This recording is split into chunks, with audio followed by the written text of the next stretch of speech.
다음은 반포, 반포 퍼스티지 하늘 어린이집 원장님이신 민행랑 원장님의 토론이 있겠습니다. 네, 안녕하세요. 어, 저는 지금 그 서초구 반포에서 그 어린이집을 12년 차 운영하고 있는 그 민행란 원장입니다. 시간이 조금 그 여유가 있다 그래서 천천히 얘기할 수 있어서 너무 감사합니다. 제 그 토론 원고를 보면서 조금 더 부연해 가는 입장에서 설명드리고자 합니다. 이 짧은 그 토론 원고를 작성하는 과정에서 사실 정말 제가 부모 입장에서 어떤 것을 생각해 보고 살았는가라는 조금 반성의 시간이 됐습니다. 어, 그 생각보다 제가 부모 입장을 덜 생각하고 살았더라고요. 저도 이제 제 자녀를 키운 게 한참 전이기 때문에 지금의 부모의 입장들을 생각해보는 시간들이 조금 어려웠습니다. 일단은 제가 그 주제인 부모의 입장에서 유보 통합은 어떠해야 하는가 정선화 교수님의 발제 그 내용들을 쭉 읽으면서 조금 그 내용들은 이런 내용들이 있었습니다. 서문에는 지지부진했던 30년이지만 다 이제 아시다시피 몇 가지의 이제 성과가 있었다는 거죠. 이건 표현은 굉장히 간단하지만 엄청난 성과라고 생각합니다. 누리과정의 통합, 사실은 유치원과 어린이집이 더 멀리 있었지만 누리과정이 들어오면서 교육과정이 통합되면서 연결고리가 생긴 거죠. 그리고 이제 지원 체제도 너무나 차이가 많았지만 아이행복 카드가 통합되면서 저희가 조금 더 지원 체계의 연결고리가 생긴 거고요. 그리고 지금도 잘 알 수는 없지만 그래도 유치원과 어린이집의 통합정보 공시가 들어서면서 그래도 부모님의 알 권리에 접근할 수 있는 계기가 되어준 것들은 그간의 성과라고 이제 그 설명해주고 있었습니다. 뿐만 아니라 지금 이제 바로 위에 그 토론자께서 얘기해 주신 것처럼 그 부모 협동에서는 이 세 주체가 너무 조화롭게 잘 되어 가고 있지만 사실은 교육은 지금까지의 교육은 상당히 많은 부분들이 권력 구조로 되어 있지 않았는가 생각이 듭니다. 학교의 권력 구조인 거죠. 교사의 권력 구조인 거죠. 그러다 보니까 이제 부모의 권리와 의무와 책임에 대해서 굉장히 약화되었고 저 자신도 아까 말씀드린 것처럼 덜 생각해보고 살았던 것 같습니다. 그래서 정선아 교수님의 부모의 어떤 권리, 의무, 책임들, 법적 근거들을 제시해 준 것들이 이렇게나 많았구나. 이렇게나 많은 것들을 제가 또 저도 현장에서 부모들에게 전달하지 않았구나라는 또 생각을 해볼 수 있는 발제 원고였습니다. 그리고 이제 마지막 부분에서는 현재 유치원과 어린이집 간의 구체적인 그런, 잠깐만 내려주지 마시고, 네, 네, 차이의 현황을 비교해 주셨고, 근데 그 차이의 현황들은, 지자체별로 차이도 너무나 많아서 참 어려웠을 것 같습니다. 연구자들도. 그리고 이제 선택권을 가진 부모가 어떤 선택을 하더라도 결론적으로는 저희가 그 출발선 상에 있는 영유아에게 차별 없는 교육 기회가 주어져야 되는 거가 강력히 유보 통합에서는 이루어져야 된다는 것들을 피력해 주고 있었습니다. 영유아 교육에서 부모 참여가 강화돼야 된다는 점, 그리고 유보 통합의 방향이 부모의 요구에서 이루어진다는 것에 대해서 아마 모두가 공감하고 저 또한 공감하고 동의합니다. 저는 이제 이 발제 그 원고를 읽고 그 토론문을 쓰면서 보육과 교육을 조금 더 나눠서 또 저의 유치원 경험과 어린이집의 경험들을 조금 나누어서 기술해 볼까 하다가 유치원과 어린이집 두 곳 다 사실은 들여다봤을 때는 돌봄과 교육이 다 엉켜 있었고 또 그곳에서도 이루어져야만 하는 곳이었습니다. 그래서 이 둘을 나누어서 그 기술하기보다는 그냥 영유아 교육으로 기술하는 측면에서 이 그 토론 원고를 좀 작성해 보았고요. 특별히 유보 통합과 관련된 부모가 어떤 입장일까, 어떤 요구가 또 어떤 것이 조금 더 필요한가 이런 입장에서 고민해 보면서 이제 토론 원고를 기술해 보았습니다. 첫 번째는 부모의 요구가 최대한 그 유보 통합에서는 수용돼야 된다는 것입니다. 제가 그 어린이집을 운영하면서 부모들하고 많은 그 얘기를 하다 보면 정말 그 자녀 키우는 거에 어려움을 많이 호소합니다. 사실 출근 시간에 그 아이를 맡기기 위해서 헐레벌떡 그 아이를 맡기고 가는 부모님들은 어린이집의 어떤 교육 과정이나 부모 그 아이들을 돌보는 여러 가지 교육 환경보다도 일단은 안전하게 맡길 수 있다는 것들이 있다는 것에 너무 안심하고 본인의 그 현재의 삶에 있어서 도움을 받는 기관으로 생각하고 있었습니다. 그리고 이제 육아 휴장 후에 그 직장으로 돌아갈 것인가에 대한 고민도 진짜 많이 하는 것 같습니다. 아시다시피 아이는 엄마가 키워야 된다는 것들은 다 알고 있는 정말 전 국민의 상식인데 상황이 그렇지 않았을 때의 고민인 거잖아요. 그리고 지금은 가정의 어떤 유형이 굉장히 다채로워지고 있잖아요. 편부모의 가정, 조부모의 가정, 미혼모 가정, 또 여기다 또 하나를 합친다면 이제 장애를 가진 아이들을 돌봐야 되는 부모님들의 가정에서 이제 이 아이들을 정말 잘 키워내기 위해서는 예전에는 우리가 자녀 양육이 하나의 개인적인 그런 역할이고 과업이었다면 이거는 반드시 해결해야 되는 국가 시스템으로 구축돼야 되는 것들에 우리가 전 국민이 마음을 모아야 하는 시점이라고 생각이 들었습니다. 그리고 이제 그 정선아 교수님께서도 강조해 주신 것처럼 초등학교가 바로 우리 옆에 있는 초등학교에 가지 않습니까? 그리고 초등학교를 우리가 너무 비교해서 옮겨 다니지 않고 초등학교를 신뢰하면서 보내는 것처럼 이 영유아 그 교육기관도 우리가 살고 있는 내 동네 주변에서 안전하고 그리고 믿을 수 있는 기관으로 만들어져야 되는 것들이 우리가 그 지향해야 되고 이러한 부분들을 저는 부모들이 요구해야 된다고 생각합니다. 그래서 이제 유보 통합은 이렇게 육아로 힘들어 가고 있는 이 부모들이 행복한 육아로 전환될 수 있도록 부모들이 무엇을 힘들어하는가를 적극 듣고 이게 반영되는 유보 통합의 방향이 돼야 된다고 생각이 듭니다. 두 번째는 아까 이제 그 토론자께서도 얘기해 주셨는데 유보 통합의 방향들이 좀 쉬워졌으면 좋겠습니다.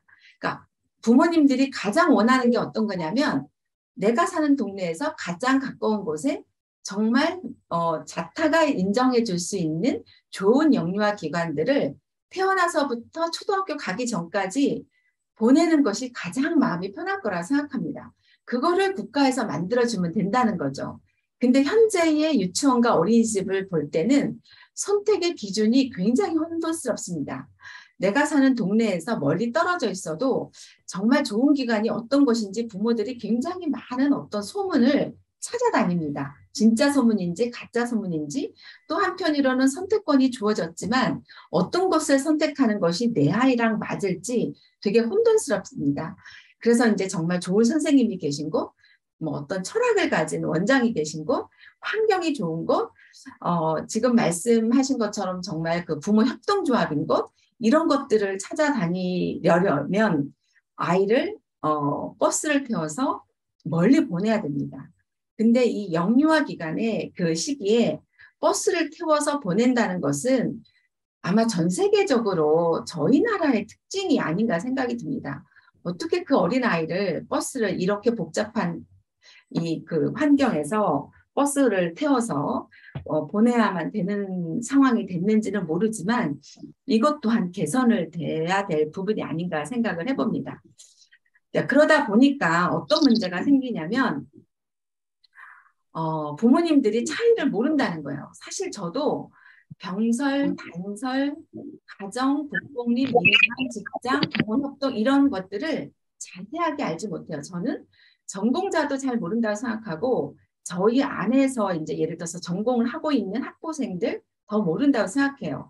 막연하게 직장 어린이집에 가면 월급을 더 많이 받는 걸로 생각하고 부모 협동에 가게 되면은 자연과 더불어서 아이를 함께 키운다고 생각하고 국공립은 왠지 국가가 개입하니까 좀 더 체계가 많겠지, 좋겠지라고 생각하는 것 같고 민간 가정은 개인의 어떤 그런 사업체로 운영되기 때문에 조금 더 비리가 더 많이 퍼센테이지로 생기는 곳인가라고 그냥 아주 단편적으로 생각하는 것 같은데 이런 부분들이 저희는 좀 구분을 없애주는 국가 정책이 세워져야 된다고 생각이 됩니다. 그래서 유보 통합이 되고 어느 설립 주체가 설립을 하든지 부모들이 그냥 내 기관 옆에 있는 기관들을 믿을 수 있도록 국가가 어, 여러 가지 형태로 지원과 통제를 함께해서 부모의 신뢰도를 옮겨야 되지 않을까 생각이 듭니다. 지금 현재에 제가 학부모들과 상담을 해보면 제가 유치원 때도 어린이집에 운영을 할 때도 보면 사실은 부모들이 질문하는 것은 굉장히 간단해요. 여기에 뭐 비용이 얼마인지, 뭐 환경은 뭐가 갖춰져 있는지, 교사 대 아동 비율이 어느 정도인지 이런 정도의 굉장히 객관적인 것을 가지고 부모들은 그냥 감으로 선택하는 것 같은데 이제 그러다 보니까 지금 이제 원화 모집이 잘 안 되고 그다음에 아이들이 줄다 보니까 국공립도 병설 단설도 다 지금 인원이 차려져 있지 않은 상태다 현실이다 보니까 이거는 거의 작년 올해 그 현상인 것 같은데 상당히 많은 부모님들이 돌아다니는 그 부모님들이 많이 생겼어요. 여기도 가보고 저기도 가본다는 거죠. 저 민간에서 국공립으로 국공립에서 병설로 병설에서 다시 또 단설로 조금의 어떤 차이들을 보면서 이것이 우리 아이한테 더 나은 건가? 내가 손해보지 않는 건가? 이런 혜택을 받으면 더 좋을까? 이런 생각을 가지고 옮겨 다니는 경우의 수가 많아지는 것 같아요. 저희 어린이집 근처도 국공립이 굉장히 많은데 국공립 간에서도 이제 옮겨 다닌 거예요. A 국공립에서 B 국공립으로. 이런 것들은 결국 어린이들한테, 영유아들한테 굉장히 불안을 줄 수 있는 요인이라는 거죠. 그래서 이제 유보 통합은 유치원과 어린이집을 동일한 시스템과 동일한 지원들을 구축하는 거에 굉장히 우리가 강점을 둬야 돼서 부모들이 그냥 어느 정도는 다 우리가 믿을 수 있고 또 국가 지원 체제에서 이루어지고 있기 때문에 국가 교육 과정인 영유아 중심, 놀이교육 중심을 하고 있다는 믿음이 키워줘야 된다고 생각을 해봅니다. 자, 원장님 발표 중에 죄송합니다. 시간 조금만 더. 네, 알겠습니다. 부탁드립니다. 네, 제가 조금 너무 여유를 가졌습니다. 죄송합니다. 네, 세 번째는 부모들이 돌봄과 배움을 너무 갈라치기 하고 있다는 거예요. 그래서 여기에 사례도 보면 그냥 막연하게 이렇게 생각을 해버리고 있어서 유보 통합은 돌봄도 당연히 이루어져야 되고 거기에서 배움도 당연히 이루어져야 된다고 생각하고 저는 이제 부모들이 요구하는 학습 능력에 대한 요구는 표현을 그렇게 할 뿐이지 우리 아이의 올바른 성장을 전문기관에 의뢰하는 표현이라고 저는 생각합니다. 그래서 그런 부분들을 저희가 배움의 의미를 충분히 생각해서 이 유치원과 어린이집이 유보 통합을 돼서 부모들의 요구를 만족시킬 수 있는 기관이 되어야 된다고 생각하고요. 네 번째 같은 경우는 저희가 이제 이렇게 부모들의 요구를 조금 간과한 채 유보 통합에서 지금 영유아 교육자 간에 큰 어떤 이견을 주고 반대의 어떤 목소리를 들을 때 되게 안타깝습니다. 제가 근무하고 있는 어린이집의 입장에서도 사실은 유보 통합을 별로 원하는 원장, 교사를 보지 못했어요. 되게 어린이집 쪽에서는 유보 통합을 찬성하고 유치원 쪽에서는 반대한다고 생각하는데 보육교사들 같은 경우는 유보 통합이 돼서 유아 교사들한테 뭐랄까요?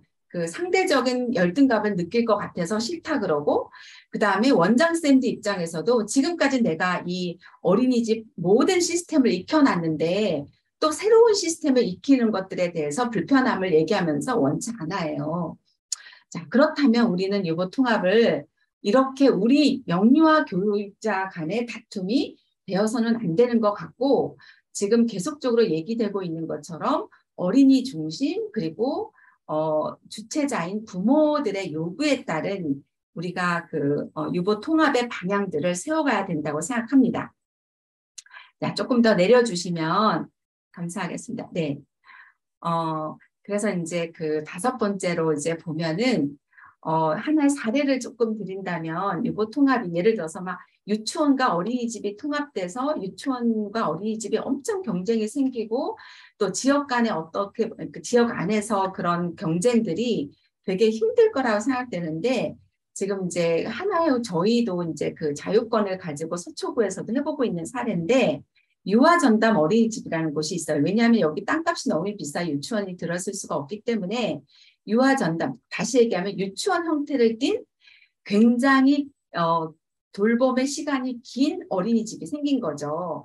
사실 부모들의 그 만족도가 되게 높아요. 그러니까 돌봄의 시간도 길고 유치원처럼 어떻게 보면은 부모의 요구에 담긴 어떤 학습 요구가 조금 더 담긴 내용들로 이루어지고 있기 때문에 굉장히 그 만족도가 클 뿐 아니라 주변의 그 영아들을 키우고 있는 어린이집에서도 여기에서 졸업하면, 영아전담 어린이집에서 졸업하면 바로 유아전담 어린이집으로 갈 수 있는 또 시스템이 마련되어 있기 때문에 부모들은 되게 안심하고 영아전담에 보냈다가 유아전담으로 보내는 시스템을 구축해 가고 있는 것을 하나의 그 사례로 조금 제가 이렇게 적어봤는데, 우리가 유보 통합을 할 때 이런 여러 가지 사례들을 조금 더 이렇게 모으기도 하고 또 시범적으로 운영도 해서 유보 통합의 어떤 방향을 구축했으면 하는 생각이 듭니다.